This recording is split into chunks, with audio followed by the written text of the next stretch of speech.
Pare, Oh. ano oras na? 11. Hala, inabutan akong curfew sa dorm. Mark, baka pwede naman akong makitulog muna sa bahay niyo. Ngayong gabi lang. Matagal na walang gumagamit ng guest room. Bakit? Eh kasi, wala naman makapal na mukha na nagpumilit makitulog dito sa amin. Ikaw lang. Grabe siya.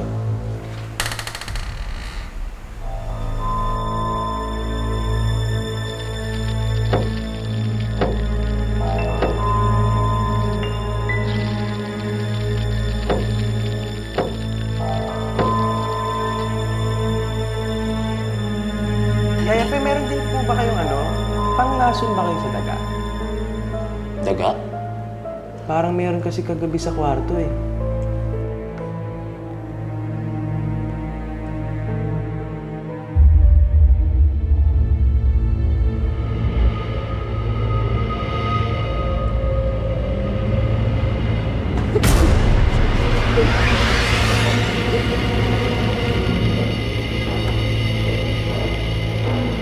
Oo. Na-stress na ako nakatulog kagabi. Para akong binabangungot.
Good job, Techi. Thank you.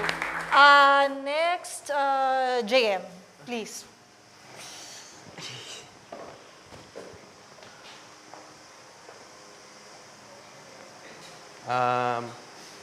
Pinili ko pong salita ay mahal.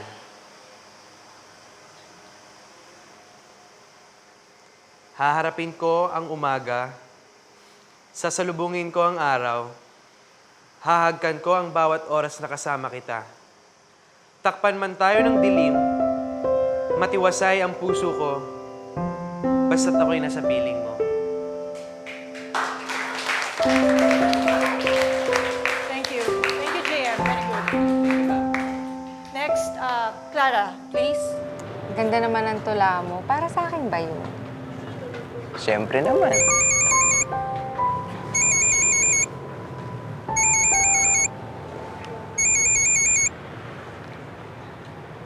Opo. Magpunta na po ako. Andiyan na si Dad. He can see us or he'll get mad again. I have to go. Joyce.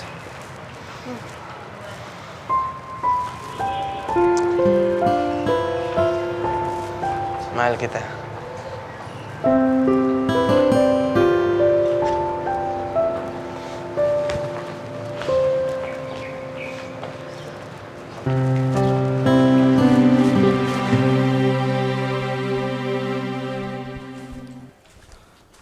Ano, Tay? Nalipasan na naman kayo, no? Wala to, anak. Sana tayo masahin na kita.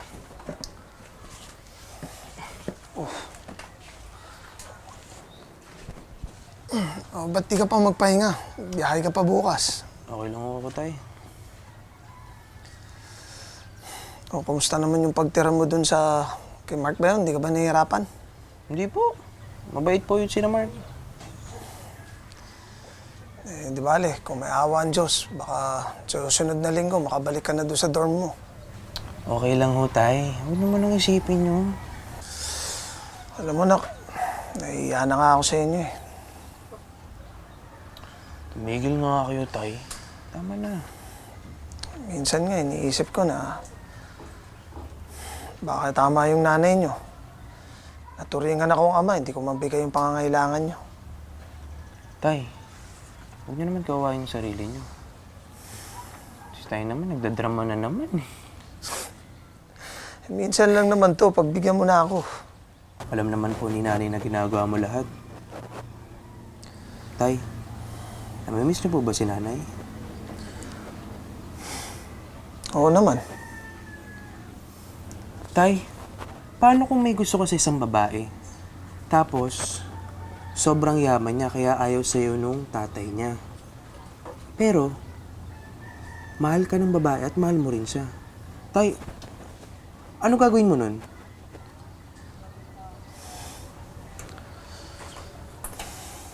Eh, wag na, nak. Wag mo na ituloy yan. Oh? Iwasan mo na lang yung babaeng yan. Walang magandang may dudulot sa iyo yan. Bakit po? Ano pong ibig itong sabihin? Umpisa pa lang, yung estado nyo sa buhay. Alam mo, marami lang madadamay. Pareho lang kayo masasaktan.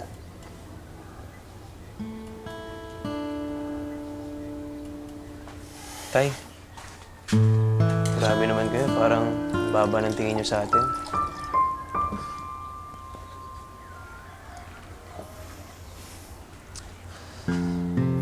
Anak, ayaw ko lang na malunod ka sa ilusyon mo.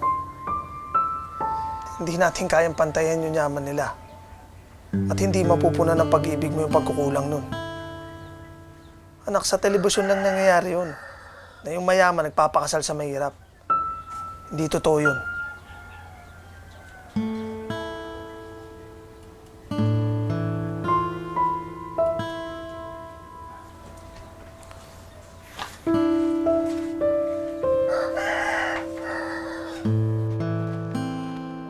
Saan ba magka-college tong Munico, iho mo?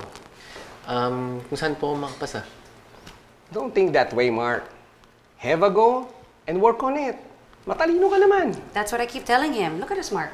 We're both single parents. We're both successful in our business. And yet, we want more. Now we're partnering and diversifying. In short, our goal is dumami ang pera. And eventually, saan ako din naman mapupunta. True, I'm doing this for my son, too. Kaya nga sabi ko kay Joyce, to stop seeing that boy in school. Who? I don't know, some boy. Why don't you court Joyce, Mark? Mas bagay kayo.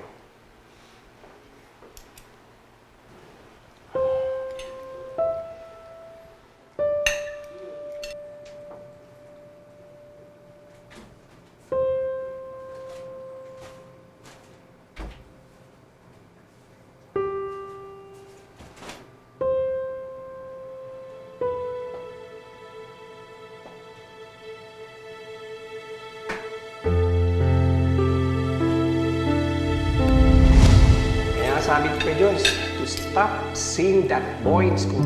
Who? I don't know, some boy.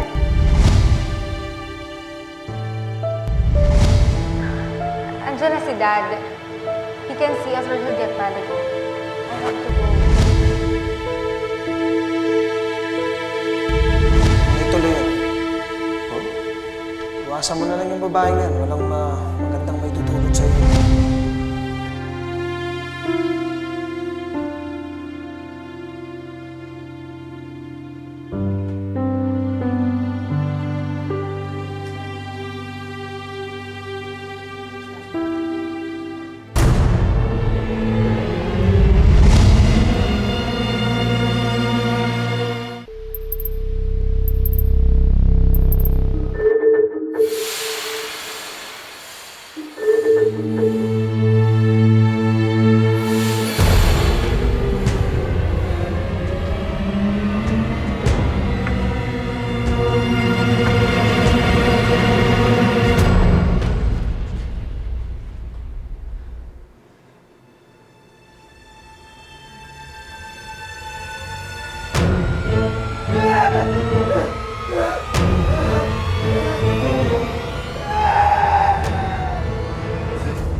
Wait lang.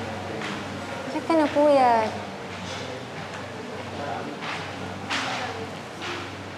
Wait lang, pakinggan ang tubig.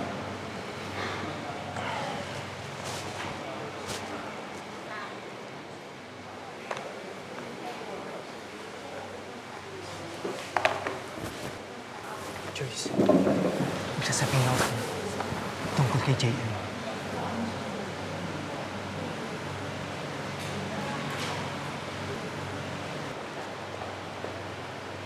Oh, ba't parang nakakita kayo ng multo?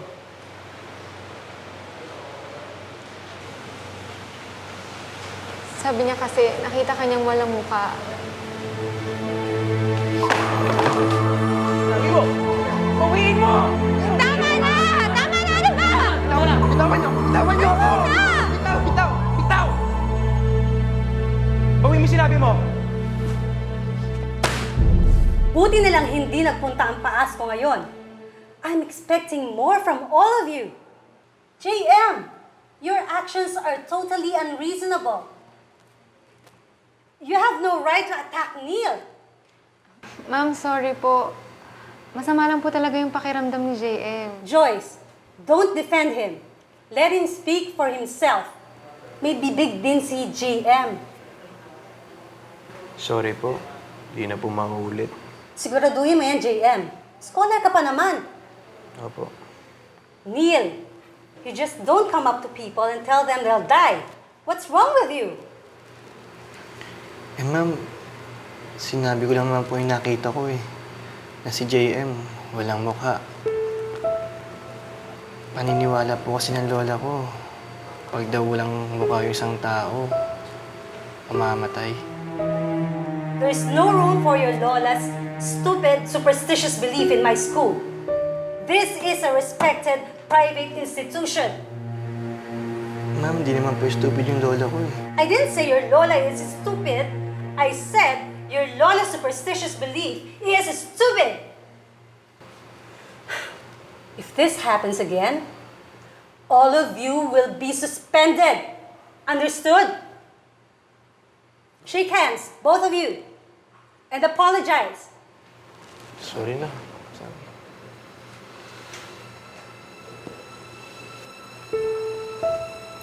Okay, so class, huwag niyo kakalimutan na ang tula ng damdamin ay nagpapahayag ng paghanga, pag-ibig, o kalungkutan. Ano nangyari sa'yo, pare?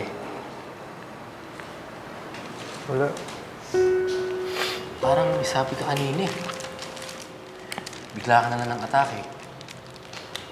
May problema ka ba? Wala akong problema. JM, nasa na yung madamdamin mong tula? Share mo naman sa klase.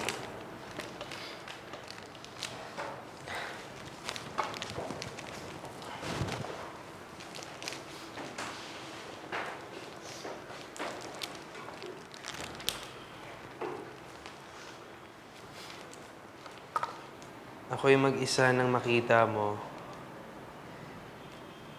Hindi kita kilala, pero bakit magaan ang loob ko sa'yo? Sinamahan mo ako. Hindi mo kiniwan. Nalagaan mo ako. Maski hindi mo alam ang aking pangalan. Sino ka ba? Di man kita kilala, alam ng puso ko.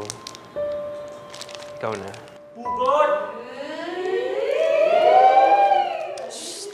Very good. Sige, you could sit down. JM, are you okay?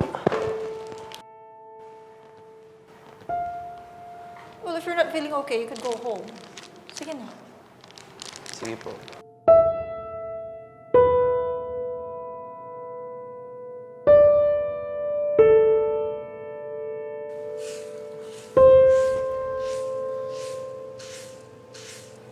Oh, JM, ba't ang aga mo? Si Mark. Nasa school pa po. Umuwi po ako ng maaga. Sobrang sama po ng pakiramdam ko. May lagnat ka ba? Wala naman po. Sobrang nangihina lang po ako. Sabi nga po ng nurse sa school, Uminom lang daw po ako ng maraming tubig. Tsaka Yaya Fe, hindi po ako makatulog kagabi. Sige po, pasok na po muna ako. Naiwan ko po muna kayo.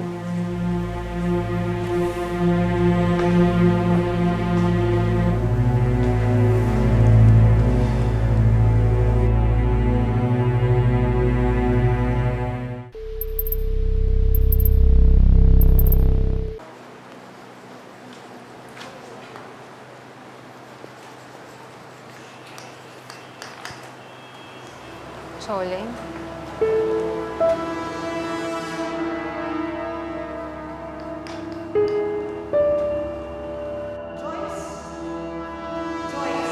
Uy, Joyce, kaya nga pa tinatawag ni Ma'am. Pasa mo na raw yung project mo.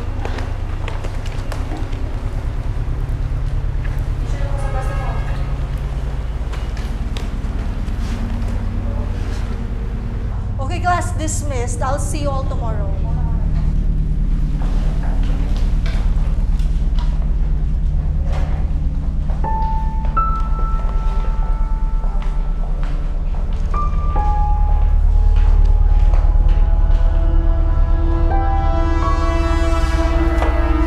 Tagal na po ba kayo dito sa bahay? Oo. Dalaga pa ang mami ni Mark, naninilbihan na ako sa kanila. Buhay pa noon ang tatay ni Choleng at saka ni Rona. Kaya ako na nga ang nag-aayos ng bahay na ito. Sino po si Choleng? Siya ang nakakatandang kapatid ni Ma'am Rona. Totoo po bang nagpakamatay yung tita ni Mark?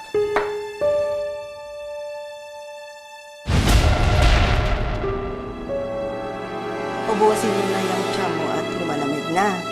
Pagkatapos niyan, magpahinga ka na.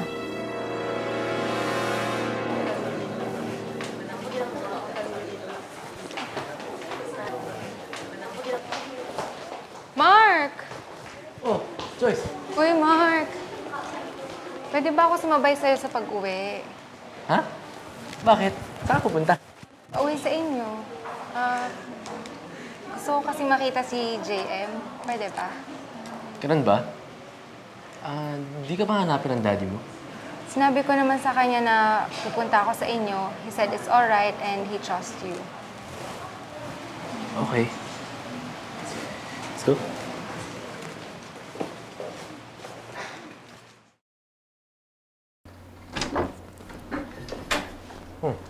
Pare, Oh, Mark. akala ko nagpapahinga ka. Mas nagkakasakit ako pag wala akong ginagawa eh. JM! Oh, Joyce. Anong ginagawa mo dito? Uy! Teka, mali ka ba? Okay lang. I don't care.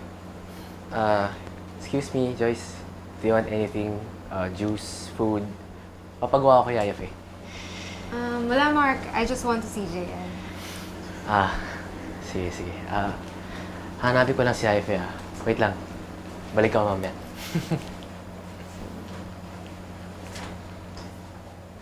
Kumusta ka na? Okay na pakiramdam mo? Okay naman. Kailangan ko lang magpahinga eh. Tsaka, hindi ako makatulog kagabi. Ay, wait. Ano yan? Ito naiwan mo sa school. Sabi Buti at na. nakita ko. Salamat. Sino si Choleng?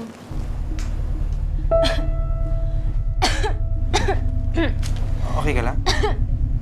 Uy, Joyce. Oo, wala to. Teka, buko muna. Kuha lang kitang tubig, ha?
nagpapahinga ka na.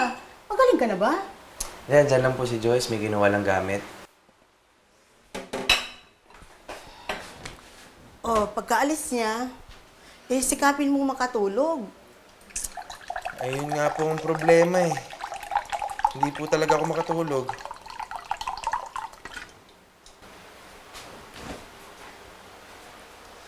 Binabangungot po ako.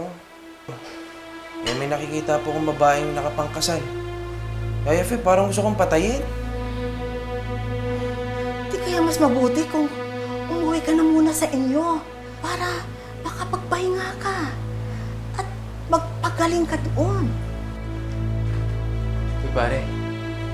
Hinahanap ka na yata ni Joyce. Sige, akit na po ako.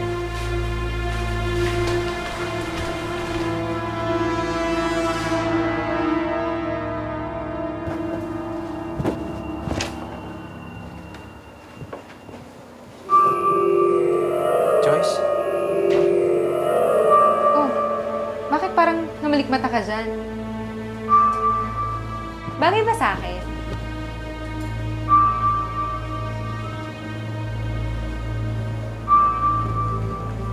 Oo, bagay naman. Ano ka ba? Bakit ka ba nakatulala dyan? Masyado ka na atang nakukulong dito eh. Tara, labas tayo!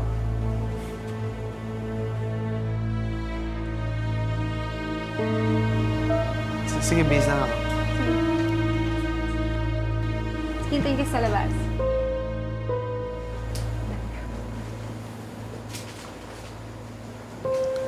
Wait mo ako ah.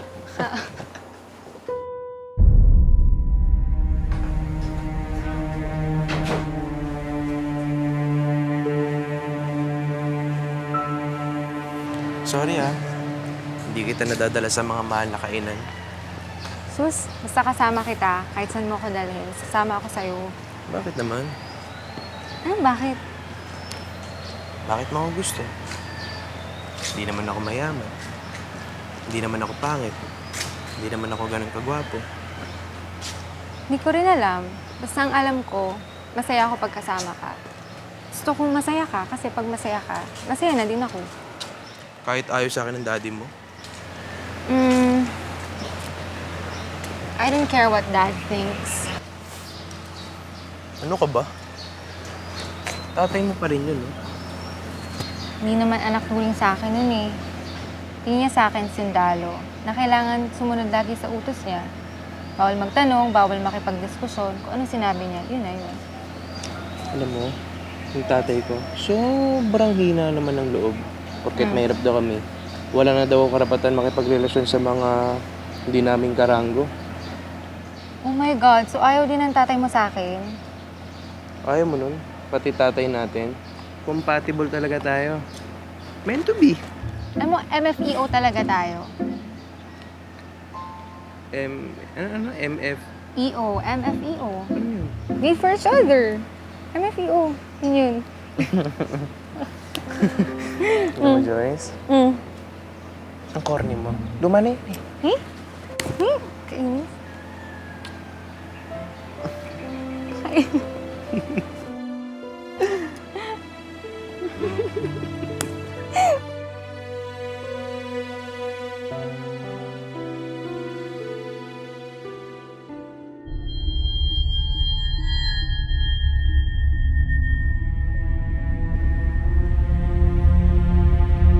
ba pag may paru-paro, may mamamatay?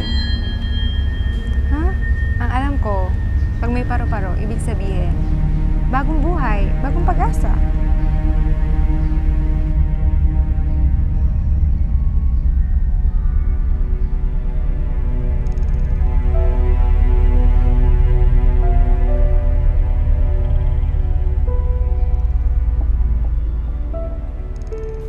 Anong oras po sila umalis sila JM? Mga bago mag-alas 5. Bakit? Baka po kasi tumawag sa akin yung daddy ni Joyce. Hindi ko po alam sasabihin ko eh. Sigurado ka pang hindi ka nagsisilos kay JM. Hindi po. Mark, mahirap mahalin ang isang tao sa iba nakatingin. Yaya Fe, Nananahimik ako ah. Nako, hindi mo na kailangan magsalita. Ako na halos ang nagpalaki sa'yo. Kaya, kilalang kilala na kita. Efe, alam ko naman po kung saan talagang masaya si Joyce. Masaya siya kay JM. Hindi, hayaan na natin po, di ba? Hindi ba po, ganun po ang totoong pagmamahal? Basta tanggap mo kung saan ka. Hindi ka umaasa. Hindi ka masasaktan. Ayaw kitang masaktan, Mark. Kasi anak na ang turing ko sa'yo.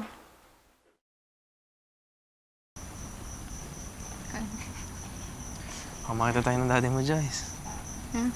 I just had the best day ever. I don't care anymore what happens. Pumasok ka na. Uwi na din naman ako eh. Ayoko pagalitan ka ng dad mo. Joyce!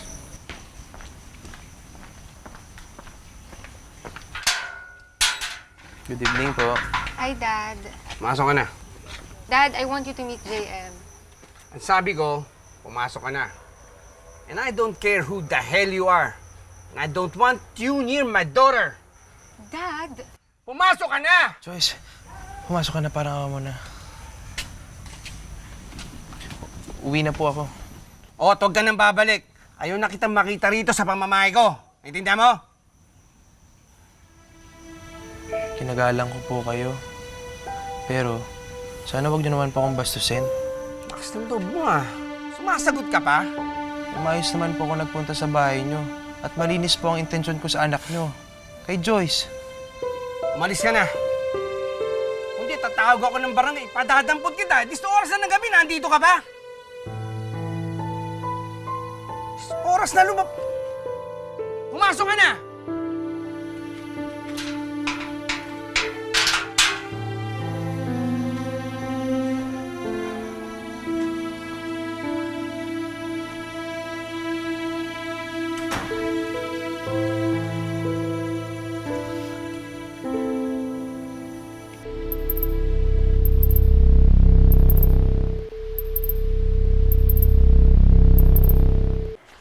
Uy, JM! JM! Oh, text sa akin yung AirPods si Joyce. Hinahanap siya. Inatid ko na. Ano sabi sa'yo? Ay, yun. Gusto ko ipabarangay. Sinasabi ko kasi sa kanya na masama yung pakiramdam ko. Kaya sinabi ko, ikaw na lang mag-atid sa kanya. Wala. Ayaw talaga sa akin ng tatay niya kahit anong gawin ko eh. Nakakatakot talaga yung tatay ni Joyce, no? Buti na lang sa'yo may gusto na anak. Loko, ikaw yung gusto ng tatay. Eh, mukhang papasama ka sa tatay eh. Yari ka dyan yung mami mo. Mas malaki ang problema mo ngayon. Ma! Mark, Joyce's dad called. He said you lied to him. Ma, let me explain. He said he's thinking twice doing business with me. What's going on? What did you do? Opo. Oh, di ka maka-explain ngayon. Sinisira mo lahat ng plano ko eh. Eh, para sa'yo rin naman to. So ano na nga? Tigas-tigas ng ulo mo eh. Sorry po. Sorry ka dyan. Wala tayong magagawa ngayon. Sira na.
Sorry po.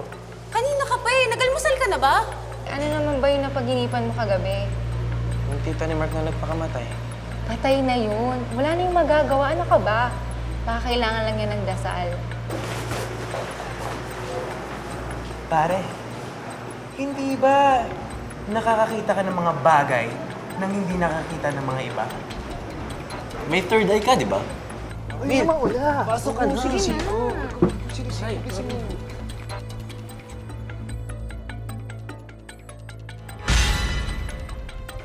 Ano yan? Uy, ano ba?